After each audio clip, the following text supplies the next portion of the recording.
نے جو طبقات الحنابلہ میں ان کا ذکر کیا، حافظ ابن رجب نے طبقات الحنابلہ میں ذکر کیا، یا دیگر کتب میں البدایہ والنہایہ میں ابن کثیر نے، علامہ ذہبی نے، ابن الجوزی نے ان کے اوپر پوری کتاب لکھی، تو وہ سب جن بدعتیوں کے خلاف تھے وہ عقیدے کی بدعت تھی، ان کو بدعتی کہا گیا ہے۔ اور پھر عقیدے کی بدعت میں شرک بھی ہو سکتا ہے، کفر بھی ہو سکتا ہے، گمراہی بھی ہو سکتی ہے، تو ہر ایک کا درجہ الگ الگ ہے، لیکن بدعت ہوتی وہ بری ہے جو بدعہ سیئہ ہوتی ہے۔ صرف لفظ بدعہ سے یہ شروع کر دینا کہ جو نیا کام ہے خواہ وہ نیکی کا کام ہی وہ برا ہوتا ہے، یہ بات درست نہیں ہے، اور یہ زیادتی ہے آقا دو جہاں صلی اللہ علیہ وسلم کی امت کے ساتھ اور خدا کی اس مخلوق کے ساتھ جو خدا کے حضور سجدہ ریز ہوتی ہے، جو اس سے ڈرنے والے ہیں، جو اس کا ذکر کرنے والے ہیں، اس کے نام لیوا ہیں اور اس کے نام پر اپنا تن من دھن لٹانے والے ہیں، ان کو بدعتی کہنا یہ بہت بڑی زیادتی ہے۔ اور یہ خوارج کا کمال ہے کہ وہ اصل میں خود بدعتی ہیں اور اپنے مخالفین کو بدعت کا نام دیتے ہیں۔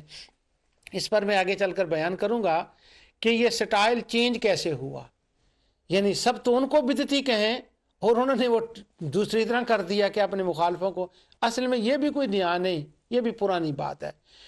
تو انشاءاللہ آج میں کوشش کرتا ہوں، پچھلے پروگرام میں چند باتیں رہ گئی تھیں، آج میں ان کو بیان کر کے اس کے بعد میں چند احادیث اگر وقت اجازت دیتا ہے تو میں بدعت کی مذمت میں پڑھوں گا۔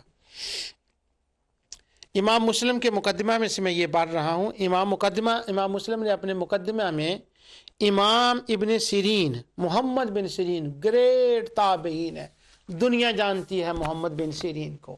دنیا سے میری مراد یہ ہے کہ جو اہل علم دنیا ہے، مثلا عام بندہ تو نہیں محمد بن سیرین کو جانتا، جو اہل علم ہے وہ دنیا جانتی ہے۔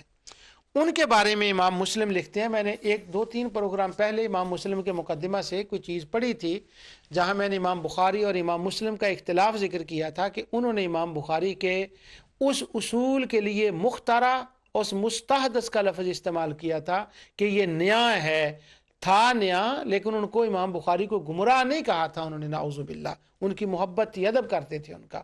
اس وقت میں نے مقدمہ امام صحیح مسلم سے کچھ پڑھا تھا، آج اسی سے 2-3 باتیں میں اور آپ کو سناتا ہوں۔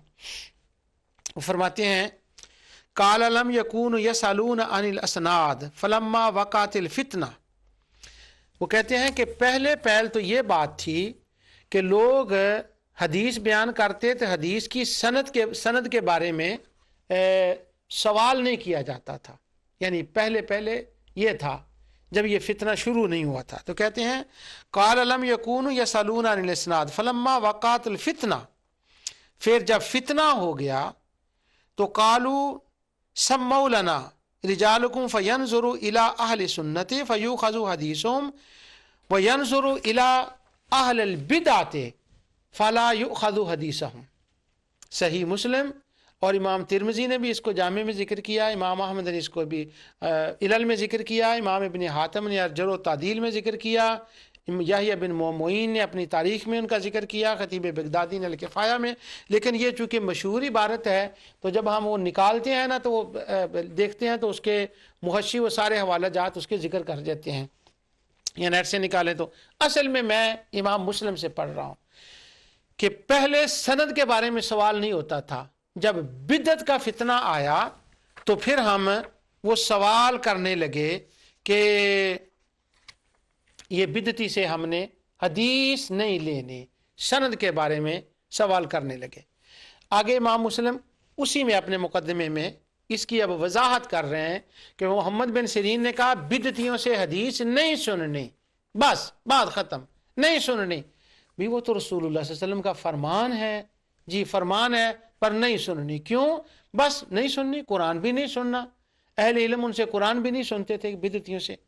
اس کا میں آگے انشاءاللہ بیان کرتا ہوں آپ کو۔ وہ انہوں نے کہا نہیں حدیث۔ اب آگے امام مسلم نے وضاحت کر دی، وہ کہتے ہیں کہ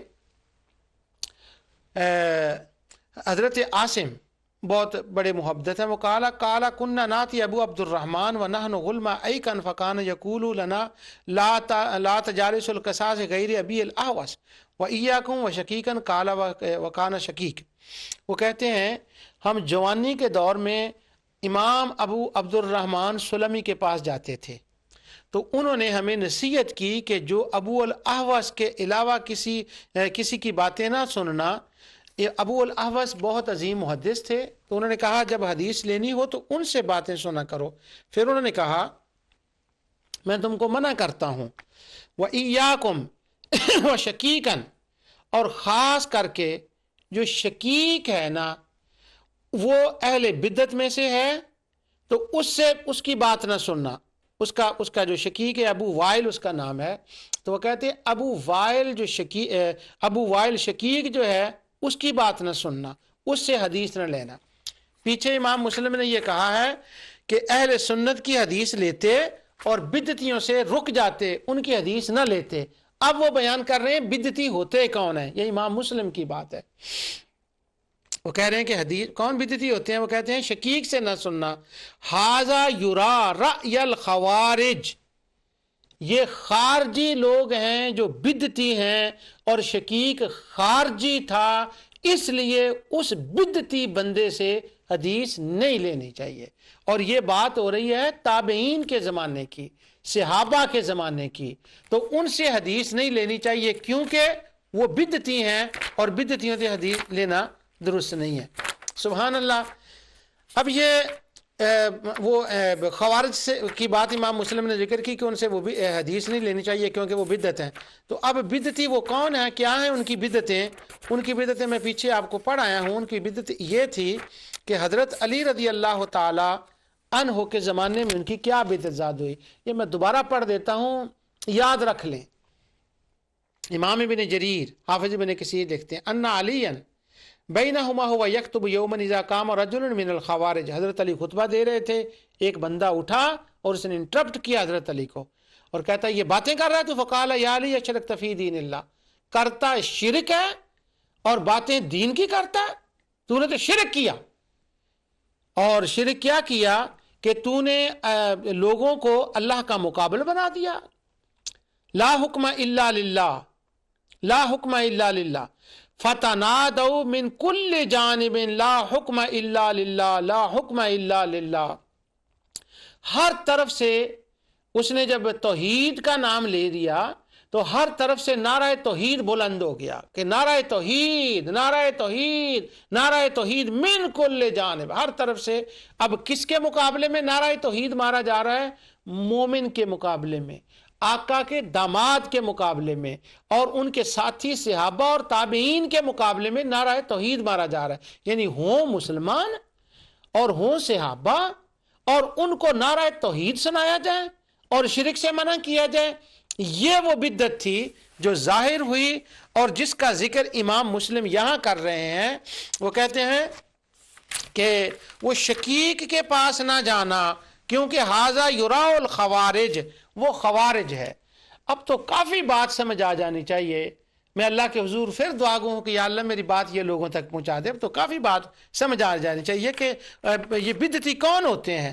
اور پچھلا پروگرام میں نے اس پر ختم کیا تھا، میں دوبارہ آپ کو وہ بتا دیتا ہوں. وہ کہتے ہیں کہ حافظ ابن تیمیہ نے 24 والیوم میں فتاوے میں، اور وہ جہاں ہدیہ ثواب اہداء الثواب کی بات کرتے ہیں، انہوں نے لکھا ہے کہ وہ پوری میں نے پڑھ دیا تھا، آج میں سارا نہیں پڑھوں گا. آپ کہتے ہیں بل ائمۃ المسلمون متفقون علی انتفاع المیت بذلک وھذا مما یعلم بالاسترار من دین الاسلام وقد دل علیہ الکتاب والسنہ والاجماع فمن خالف ذلک کان من اہل البدع. پورے مسلمانوں کا اتفاق ہے عمل صالح کا ثواب فوت ہونے والے کو بخش سکتے ہیں، وہ حج ہو، عمرہ ہو، تلاوت قرآن ہو، نیکی ہو، کوئی ہو، وہ بخش سکتے ہیں ان کو. اور اجماع ہے اس پر مسلمانوں کا کہ یہ جائز ہے. فمن خالف، اور جو بندہ اس کی مخالفت کرے، کان من اہل البدع، وہ ہے پکا بدعتی. میلاد کے چاول کھا لیے، ایک لڈو کھا لیا، بدعتی ہو گیا. وہ نہیں. سنیں حافظ ابن تیمیہ تلاش کر کے بتا رہے ہیں بدعتی کس کو کہتے ہیں. دوسرا حوالہ میں نے بھی دیا تھا حافظ ابن قیم کا. وہ کہتے ہیں وَذَهَبَ بَعْضُ أَهْلِ الْبِدْعِ مِنْ أَهْلِ الْكَلَامِ أَنَّهُ لَا يَصِلُ الی المیت شیء البتہ لا دعا ولا غیرہ، وہ کہتے ہیں کہ بعض اہل جو کلام ہیں وہ بدعتی لوگ اس طرف گئے ہیں کہ فوت ہونے والے کو نہ دعا کا ثواب پہنچتا ہے نہ کسی عمل صالح کا ثواب پہنچتا ہے۔ اور امام مسلم امام ابن سیرین کی بات کر رہے ہیں کہ تابعین کے زمانے میں وہ ان سے حدیث نہیں لکھتے تھے بدعتیوں سے، اور بدعتی ہیں کون اس بار میں نہیں بتاؤں گا۔ امام مسلم کے بعد امام ابو حاتم بہت عظیم محدث ہیں، امام ابن حاتم الرازی کے والد امام ابو حاتم، وہ کہتے ہیں کہ یکتب حدیثہ، ایک اس کے شقیق کے بارے میں، اسی کے بارے میں جس میں امام مسلم کہتے ہیں نا کہ اس کے بارے میں نہیں، اس سے حدیث نہیں لینی چاہیے، تو امام ابو حاتم کہتے ہیں، حافظ مزی کے تہذیب الکمال میں شقیق ابو وائل شقیق کے ترجمے میں یہ بات لکھ رہے ہیں، وہ کہتے ہیں قال ابو حاتم یکتب حدیثہ کان یرا رأی الخوارج ثم ترکہ، وہ کہتے ہیں پہلے تو شقیق سے کوئی بات لکھ لیتے اس کی روایت کے، جب پتہ چلا نا محدثین کو یہ تو خارجی بدعتی ہے، تو اس کے بعد انہوں نے اہل البدعۃ فلا یؤخذ حدیثہم، اس کے بعد انہوں نے اس سے بدعتی ہونے کی وجہ سے اس حدیث کو لکھنا بند کر دیا، اسے ترک کر دی، کیوں؟ وہ بندہ بدعتی ہے۔ اللہ اکبر۔ حافظ ابن حجر اسقلانی نے تلخیص الحبیر میں کتاب الطہارہ کے اندر ایک کسی روایت پر بحث کی، وہ روایت کیا ہے وہ چھوڑیں اس وقت، یہ بحث نہیں ہے کہ روایت کیا ہے، میں صرف یہ بتانا چاہ رہا ہوں کہ راویوں کے بارے میں محدثین کا کیا خیال ہے۔ تو وہ فرماتے ہیں کہ جو ابراہیم بن نبی یحییٰ ہے اس کے متعلق قول نقل کرتے ہیں، کہتے ہیں کہ امام اجلی فرماتے ہیں کہ کانا قدرین معتزلین رافضین کل بدعت فی، وہ کہتے ہیں کہ وہ قدری ہوں، معتزلی ہوں، قدریوں کی، معتزلیوں کی، خارجیوں کی، رافضیوں کی جتنی بدعتیں ہیں وہ سب اس بندے میں ابراہیم بن نبی یحییٰ میں پائی جاتی تھیں، اس لیے اس کی روایت لینی درست نہیں ہے۔ اب یہ حافظ ابن حجر نے جو تلخیص میں کہا ہے، اس سے یہ بات سمجھیں کہ بدعتی عقائد بد عقیدہ لوگوں کو بدعتی کہا جاتا ہے، بد عقیدہ لوگوں کو بدعتی کہا جاتا ہے، جو بد مذہب ہوتے ہیں ان کو بدعتی کہا جاتا ہے۔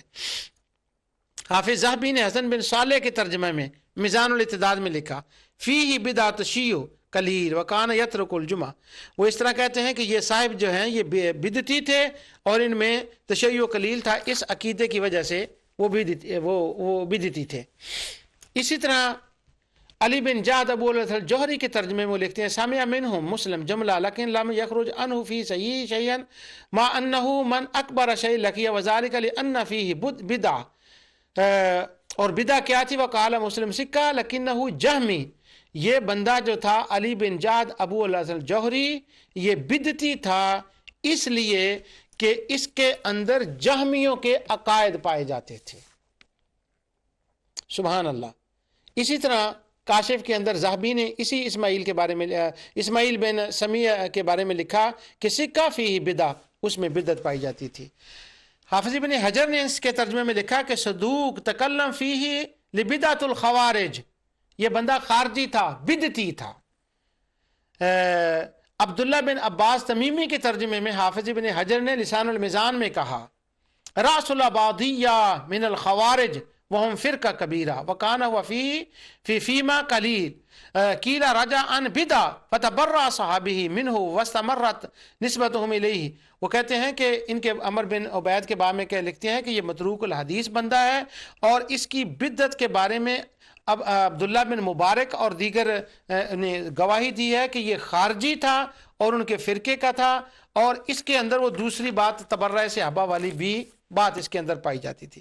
یہاں تک پہنچا ہوں میں آگے امام مسلم کا بیان کرنے کے بعد، یعنی میں آپ کو ایک ایک بات کر کے نکھیڑ کے، جس کو پنجابی میں کہتے ہیں نا، نکھیڑ کر بتا رہا ہوں کہ لوگوں جان لو بدعتی کا لفظ مشہور کر دیا گیا ہے کہ بدعتی برا ہوتا ہے، لفظ بدعہ برا ہے، لفظ حدث برا ہے، تو جب یہ دونوں لفظوں کے بارے میں وضاحت کر آیا ہوں، اب میں یہ بتا رہا ہوں کہ بدعتی ہوتے کون ہیں، اور جو احادیث بدعت کے رد میں آئی ہیں ان کے مصداق کون ہیں، اور وہ لوگ ہیں جن کو محدثین کہہ رہے ہیں۔ وہ لوگ نہیں ہیں کہ وہ لوگ جو اپنے مثلا جو خود بدعتی ہوں اور دوسرے کو عمل خیر کی وجہ سے۔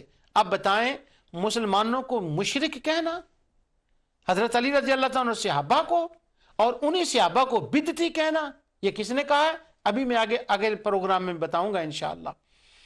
صحابہ کو بدعتی کہا، اور حضرت علی کے زمانے سے پہلے بھی صحابہ کو کسی نے بدعتی کہا تھا، فتنہ خوارج سے پہلے بھی کسی نے کہا تھا، وہ آگے میں بتاؤں گا انشاءاللہ۔ ان کو بدعتی کہنا اور خود بدعتی ہو، اور محدثین کہہ رہے ہیں کہ بدعت تو عقیدے میں ہوتی ہے۔ ہاں، جب ہم حالات صحابہ کرام پڑھتے ہیں اس میں ہمیں کہیں کہیں یہ باتیں نظر آتی ہیں کہ کوئی بات نہیں ہو تو صحابہ یا تابعین اس پر بھی بدعہ کا اطلاق کرتے ہیں کہ ہذہ بدعہ، لیکن یاد رکھو جب وہ بدعہ کہتے ہیں تو اس سے مراد اگر تو وہ مخاطب ہوں کسی مومن سے، اچھی عقیدے والے سے جس کا عقیدہ بد نہ ہو اور وہ نیکی کا کام کوئی کر رہا ہو، اگر وہ بدعہ کا لفظ کہیں اس وقت ان کا مطلب بدعہ حسنہ ہوتا ہے۔ اور اگر کوئی بندہ ہو گندے عقیدے کا، غلط عقیدے کا، اس کو وہ بدعت کہیں تو اس سے مراد اس وقت بدعہ سیئہ ہوتا ہے، بدعہ کبیہ ہوتا ہے۔ یہ ڈیپینڈ کرتا ہے کہ وہ محدث بات کس سے کر رہا ہے، وہ مخاطب کس کو کر رہا ہے، وہ کس سے بات کر رہا ہے۔ حضرت عمر فاروق رضی اللہ تعالیٰ نے تراویح کی جماعت کو نہیں کہا بدعہ، لیکن ساتھ نعمہ کہا کہ یہ بدعہ اچھی ہے۔ اسی طرح صحابہ کرام کے حضرت عبداللہ بن عمر رضی اللہ تعالیٰ نے جب لوگوں کو اکٹھے ہو کر چاشت کی نماز پڑھتے دیکھا تو بخاری مسلم کتاب الحج میں ہے، عبداللہ بن عمر نے فرمایا یہ بدعہ ہے، یہ بخاری میں صرف بدعہ کے لفظ ہیں، اور مصنف ابن ابی شیبہ میں ہے بدعہ حسنہ، چاشت کی نماز پڑھتے ہوئے۔ کیا یہ چاشت کی نماز سنت ہے یا بدعہ؟ اس پر میں کچھ گفتگو کر آیا ہوں۔ امام بخاری نے تاریخ الکبیر میں یہ فیصلہ دیا کہ امام شافعی نے کہا کہ یہ بدعہ حسنہ ہے۔ آگے امام بخاری اپنا ویو بیان کرتے ہیں کہ اصح ھذہ بدعہ حسنہ، کہ یہ صحیح بات یہ ہے کہ یہ بدعہ حسنہ ہے۔ اب یہ دیکھیں لفظ بدعہ کا ہے، لیکن چونکہ جن کو ایڈریس کیا جا رہا ہے وہ صحابہ اور تابعین ہیں تو ساتھ ہی بدعہ حسنہ کا لفظ آ گیا۔ اور جب مخالفین جو خلفائے راشدین کے مخالف ہیں، جن کے بارے میں نبی کریم صلی اللہ علیہ وسلم نے فرمایا کہ وہ خلفائے راشدین کے مخالف ہوں گے، جب ان کی بات آئی تو حضور نے فرمایا عضوا علیہا بالنواجذ، ان کو دانتوں سے ان کی اتباع کو پکڑ کے رکھنا، وَإِيَّاكُمْ وَالْأُمُورِ الْمُحْدَثَاتِ، اور جو نئی باتیں ہوں گی فَإِنَّ كُلُّ بِدْعَةٍ ضَلَالَةٌ، وہ نئی باتیں جو مخالف کریں گے وہ بدعہ دلالہ ہوں گی۔ لہٰذا بدعت کا لفظ سن کر بھاگنا، دوڑنا، شور مچانا، سر پہ ہاتھ رکھنا، اور قرآن پڑھنے والوں کو بدعت، ختم قرآن پڑھنے والوں کو بدعت، میلاد والوں کو بدعت، اجتماع ذکر، یعنی جن کو وہ بدعتی کہہ رہے ہیں نا، جن کاموں کو، وہ کوئی کام زیادہ بھی نہیں ہے، اس کتاب میں بھی ہیں، میں دوسری کتابیں بھی لاؤں گا کہ جن کے اوپر انہیں احادیث کا اطلاق کیا جاتا ہے کہ ان کی نمازیں روزہ کچھ قبول نہیں ہوتا، اور جن کو اصل بدعتی کہا گیا ان کو چھوڑا جاتا ہے۔ وہ کام بھی 3-4 ہی ہیں، سارے کوئی بڑے کام نہیں ہیں، اور وہ سارے کے سارے نیکی کے کام ہیں۔ ذکر اللہ ہے، حضور کا ذکر بیان کرنا ہے۔ ہاں، ان محافل کے اندر کوئی اگر غلط بات ہو جائے تو اس بات کو غلط کہنا چاہیے، اس کام کو تو ختم نہیں کر دینا چاہیے۔ 2 پروگرام میں نے پہلے بتایا، عمر بن لوہی نے حج کے اندر بدعت پیدا کر دی تو کیا ننگے طواف کرنے لگے، تو اب اس کا علاج یہ تھا کہ حج بند کر دیا جائے، اس کا علاج یہ تھا کہ مینا ہی جانا، عرفات ہی جانا چھوڑ دیا جائے، کیونکہ لوگوں نے غلط نئے کام نکال لے ہیں۔ حضرت عیسیٰ علیہ السلام کو لوگوں نے نعوذ باللہ کہا کہ وہ اللہ ہیں، تو اب اس کا یہ حال ہے کہ عیسیٰ علیہ السلام کو ماننا ہی چھوڑ دیا جائے؟ نہیں، اس کی اصلاح کی جائے۔ اسی طرح وہ صحیح مجالس جو دین کے لیے ہوتی ہیں، اگر مجلس کے اندر کوئی غلط بات کہہ دے یا غلط بات کر دے تو اس وقت اس کو ختم کیا جائے، مجلس کو ختم نہ کیا جائے۔ طواف ننگے کرتے تھے مشرک، طواف کو ختم نہیں کیا گیا نا، ننگے ہونے کو ختم کیا گیا۔ اگر کسی مجلس خیر کے اندر کوئی غلط بات ہو تو اس غلط بات کو ختم کرو، جس طرح کہ نبی کریم صلی اللہ علیہ وسلم کا طریقہ اور اللہ عز و جل کا طریقہ ہے، سنت اللہ ہے، وہ سنت اللہ ہے کہ اللہ تعالیٰ نے تو آپ کو ختم نہیں کیا۔ تو اب میں نے آپ کے سامنے یہ ساری چیزیں جو ہیں وہ رکھی ہیں کہ محدثین کے نزدیک کیا تھا۔ اب میں دوبارہ امام مسلم کی طرف آتا ہوں۔ امام مسلم نے یہ بیان کیا کہ بدعتیوں سے حدیث نہیں لی جاتی، اور وہ بدعتی کون ہیں ان کے بارے میں نے آپ کو بیان کر دیا۔ آگے امام مسلم نے ایک اور ریفرنس دیا،